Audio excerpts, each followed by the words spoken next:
बलूचिस्तान, जहां पहाड़ रेगिस्तान से मिलते हैं और समुंदर जमीन को चूमता है। वहां एक इलाका है जिसे वक्त ने भुला दिया, लेकिन संघर्ष ने याद रखा। बलूचिस्तान। आज द अर्थ डिस्कवरीज टीवी पर हम बलूचिस्तान की अनकही कहानी में गहराई से उतरते हैं। उसका इतिहास, उसका दर्द। स्टडीज के दौरान मेरी वालिदा ने फर्स्ट ईयर की फीस देने के लिए अपने कपड़े बेच दिए। सही उसके लोग कि बलोचों की इतनी बहादुर नौजवान नस्ल थी। और उसका भविष्य। 1947 का भूला हुआ अध्याय। जब 1947 में ब्रिटिश राज की राख से भारत और पाकिस्तान का जन्म हुआ, तब सैकड़ों रियासतों को कोई न कोई पक्ष चुनना था। इन्हीं में एक थी कालात की रियासत, आज का बलूचिस्तान। कालात के खान ने स्वतंत्र रहने का फैसला किया। उन्होंने पाकिस्तान के साथ एक स्टैंड स्टिल एग्रीमेंट पर हस्ताक्षर किए ताकि उनकी संप्रभुता बनी रहे। लेकिन एक साल के भीतर मार्च 1948 में पाकिस्तान ने कालात को अपने में मिला लिया। खान पर दबाव डाला गया। कुछ कहते हैं उन्हें मजबूर किया गया कि वे एक्सेशन डॉक्यूमेंट पर साइन करें। यहीं से शुरू हुई बलूच नाराजगी, एक धोखे की भावना जो आज भी जीवित है। अंदर की आग। क्यों चाहता है बलूचिस्तान आजादी? पिछले 70 वर्षों में बलूचिस्तान ने पाकिस्तान के खिलाफ 5 बड़े विद्रोह देखे हैं। क्यों? जवाब है शोषण। बलूचिस्तान पाकिस्तान का सबसे बड़ा प्रांत है, सोना, गैस, तांबा और तेल से भरपूर।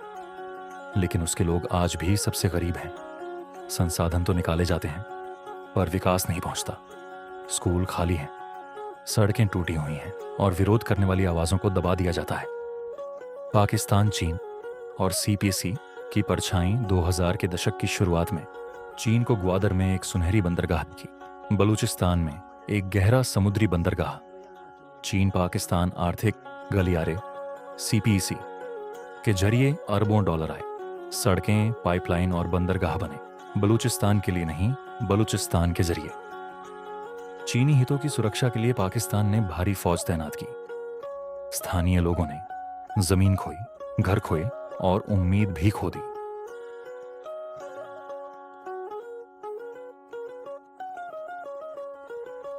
बलूच राष्ट्रवादियों ने इसे विकास नहीं, कब्जा माना।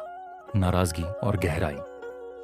नतीजा सशस्त्र संघर्ष, प्रतिरोध की कीमत, मानवाधिकार संकट। हजारों बलूच छात्र, कार्यकर्ता और पत्रकार गैब हो चुके हैं। मानवाधिकार संगठनों का कहना है ये बलपूर्वक गायब किए गए लोग हैं। सामूहिक कब्रें मिली हैं, फिर भी दुनिया चुप है।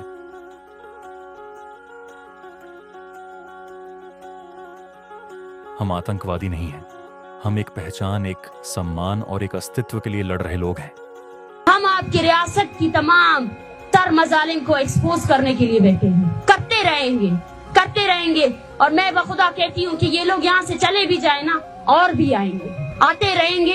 हमने कब बलूचिस्तान आजाद होता, एक स्वतंत्र बलूचिस्तान समृद्धि की मिसाल बन सकता है। 19 ट्रिलियन क्यूबिक फीट से ज्यादा प्राकृतिक गैस, रेकोडिक जैसी सोने की खदानें और अरब सागर तक पहुंच, ये सब मिलकर इसे दक्षिण एशिया का दुबई बना सकते हैं। अच्छे प्रशासन और समावेशी विकास के साथ बलूचिस्तान अपने लोगों में निवेश कर सकता है। शिक्षा, स्वास्थ्य, रोजगार और दुनिया भर से निवेश आकर्षित कर सकता है। पर्यटन के रत्न, बलूचिस्तान के 10 अद्भुत स्थल। वड हिंगोल नेशनल पार्क, जहां प्रकृति चमत्कार बन जाती है। 2. मकरान कोस्टल हाईवे, एशिया की सबसे सुंदर सड़कों में से एक। 3. प्रिंसेस ऑफ होप, एक चट्टान की मूर्ति जिसे एंजेलिना जोली ने नाम दिया। 4. असटोला द्वीप, पाकिस्तान का सबसे बड़ा ऑफशोर द्वीप, अछूता स्वर्ग। 5. क्वेटा घाटी, बलूचिस्तान की फलदाई जमीन। 6. ज़ियारत रेजिडेंसी, जिन्ना की आखिरी आरामगाह, जूनिपर के पेड़ों से घिरी। 7. हन्ना झील, क्वेटा के पास शांति का स्थान। 8. कुंड मलिर बीच, छिपा हुआ फिरोजी किनारा। 9. चोटोक वाटरफॉल, प्रकृति का रहस्य। 10. सुलेमान पहाड़ियां, पैगंबरों की कथाओं और ऊंचाइयों का इलाका। बलूचिस्तान की कहानी सिर्फ संघर्ष की नहीं है, ये जज्बे की कहानी है, शायरों, योद्धाओं और सपने देखने वालों की जमीन। एक ऐसी धरती जिसे देखा जाए, सुना जाए और सम्मान दिया जाए। हम भारतीय आत्मनिर्णय के अधिकार में विश्वास रखते हैं। हम मानते हैं कि हर राष्ट्र, चाहे छोटा हो या बड़ा, सम्मान के योग्य है। और हम मानते हैं कि एक दिन बलूचिस्तान की पहाड़ियां बंदूकों की आवाज से नहीं, आजादी के गीतों से गूंजेंगी।